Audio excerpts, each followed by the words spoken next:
Assalamualaikum warahmatullahi wabarakatuh. Perkenalkan, nama saya Hafira Dayusfi dari 11 MIPA 1. Di sini saya akan menjelaskan materi tentang ancaman terhadap kedudukan NKRI. Ancaman terhadap negara adalah setiap usaha dan kegiatan baik dalam maupun luar negeri yang dianggap membahayakan kedaulatan negara, keutuhan wilayah negara, dan keselamatan segenap bangsa. Macam-macam ancamannya terbagi menjadi 5. Yang pertama ada ideologi, politik, sosial budaya, pertahanan keamanan, dan ekonomi.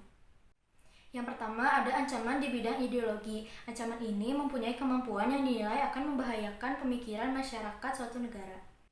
Salah satu ancaman yang saat ini masih diwaspadai adalah paham komunisme.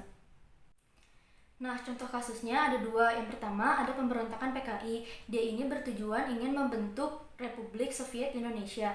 Yang kedua ada DITII, di mana dia ini ingin membentuk negara Islam Indonesia. Strategi ancaman di bidang ini yaitu memberantas gerakan separatis, meningkatkan rasa patriotisme, dan meningkatkan mental spiritual.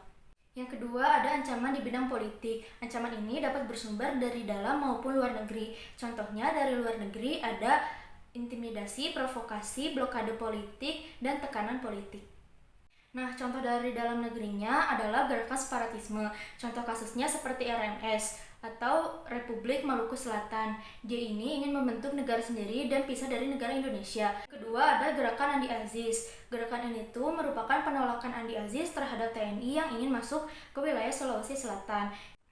Yang ketiga ada PRRI atau Permesta. Gerakan ini terjadi karena hubungan tidak harmonis antara pemerintah pusat dan daerah seperti Sulawesi dan Sumatera. Strategi ancaman di bidang ini yang pertama mengembangkan demokrasi politik, yang kedua mengaktifkan masyarakat sipil dalam arena politik, yang ketiga mengadakan reformasi lembaga-lembaga politik. Lanjut, yang ketiga ada ancaman di bidang ekonomi. Ancaman ini tuh membahayakan keamanan finansial serta pertumbuhan ekonomi nasional bangsa Indonesia. Dibagi 2, yaitu internal dan eksternal.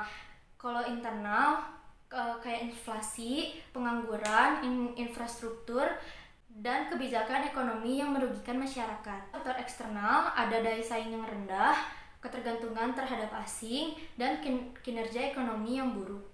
Strategi ancaman di bidang ini adalah menciptakan lapangan kerja baru, menciptakan sebuah iklim usaha secara kondusif, dan melakukan pembangunan infrastruktur dalam negeri. Yang keempat ada ancaman di bidang sosial budaya. Ancaman ini tuh dapat menghilangkan keberadaan suatu budaya yang sudah menjadi ciri khas di setiap daerah. Penyebabnya dibagi menjadi 2, dari dalam dan dari luar. Kalau yang dari dalam seperti isu-isu kemiskinan, keterbelakangan, kebodohan, dan ketidakadilan.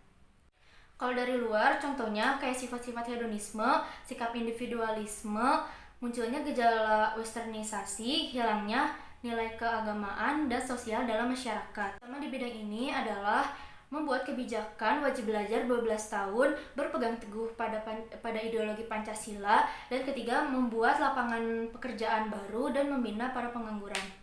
Yang terakhir ada ancaman di bidang pertahanan dan keamanan yang dimana bertujuan untuk mengganggu atau membahayakan suatu kedaulatan dari suatu negara. Pada umumnya berupa ancaman militer. Contohnya seperti agresi, pemberontakan bersenjata, sabotase spionase, pelanggaran wilayah, aksi teror, konflik komunal, ancaman keamanan laut dan udara. Strategi ancaman di bidang ini adalah membuat sistem Sishan Kamrata, di mana bentuk upaya Indonesia untuk menjaga dan mengatasi ancaman di bidang pertahanan dan keamanan. Sekian materi yang dapat saya sampaikan, semoga bermanfaat. Wassalamualaikum warahmatullahi wabarakatuh. Dadah.